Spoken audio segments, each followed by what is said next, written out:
जब जीव मृत्यु लोक में जन्म लेता है, उसे समय उसकी स्मृति शून्य होती है। वह ना तो किसी चीज को जानता है और ना ही किसी को पहचानता है।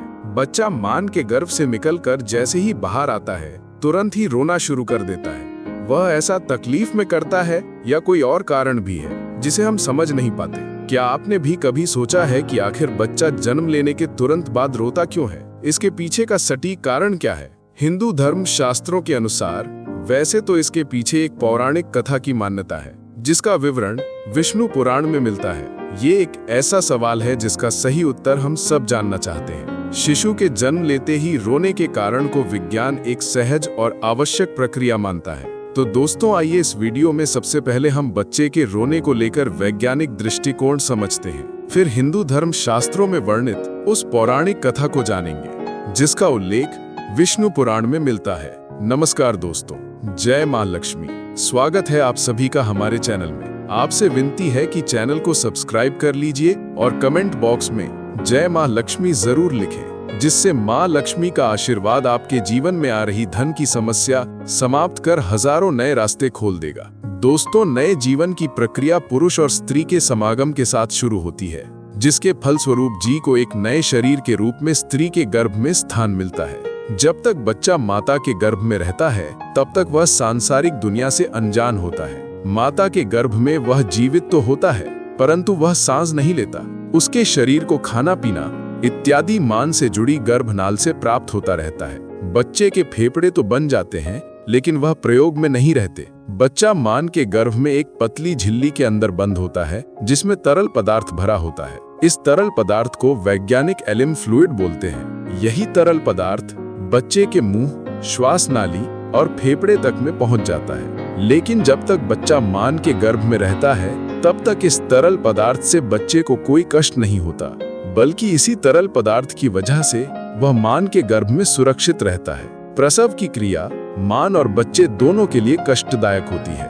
बच्चा बहुत सक्रिय मार्ग से निकलकर दुनिया में आता है। जिस क्षण बच्चा मां के गर्भ से बाहर निकलकर इस संसार में आता है, उसके आसपास का परिवेश बदल जाता है। अब शिशु को जीवित रहने के लिए श्वास की जरूरत होती है।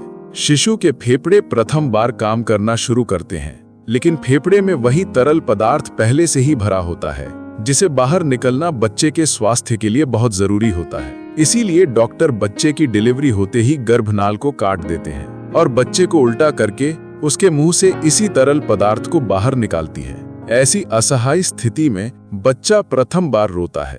रोने की प्रक्रिया के दौरान बच्चा एक गहरी सांस लेता है, जिससे हवा फेफड़े के अंदर प्रवेश करती है और फेफड़े में भरा तरल पदार्थ बाहर निकल जाता है। इसीलिए बच्चे का प्रथम बार रोना बच्चे के स्वस्थ होने का संकेत होता है। अगर बच्चा स्वयं से नहीं रोता, तो डॉक्टर बच्चे की पीठ पर हल्के हाथ से थपकी लगाकर उसे रुलाने का प्रयास करते हैं, जिससे फेफड़े में हवा जा सके और तरल पदार्थ बाहर आ सके।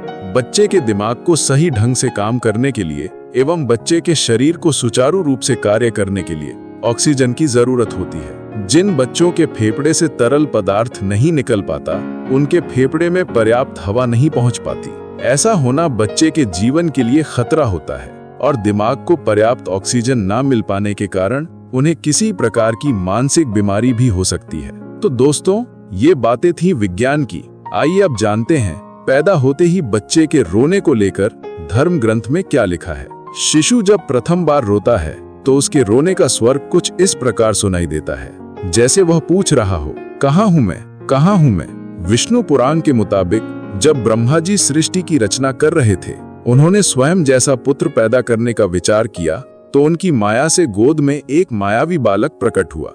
ये बालक रोते हुए ब्रह्मा जी की गोद में उथल पुथल करने लगा। जब ब्रह्मा जी ने उस बालक से इसकी वजह पूछी, तो उस बालक ने प्रश्न किया, मैं कौन हूँ, मैं कहाँ हूँ, मेरा क्या नाम है। इस पर ब्रह्मा जी कहते हैं कि पैदा होते ही तुमने रोना शुरू कर दिया, इसीलिए मैं आज से तुम्हारा नाम रुद्र रखता हूँ। ऐसी मान्यता है कि इस बच्चे के जन्म से पहले किसी बच्चे ने रोना शुरू नहीं किया था। ऐसी पौराणिक मान्यता है कि तभी से जन्म के बाद बाकी बच्चों में भी रोने का नियम बन गया। क्या आपको बच्चे के रोने का कारण पहले से ही पता था? कमेंट बॉक्स में जरूर बताइए। दोस्तों, आशा करते हैं कि आपको हमारी यह कोशिश पसंद आई होगी। अगर हमारा प्रयास सफल रहा हो, तो प्लीज वीडियो को लाइक कीजिए। जय श्री राम।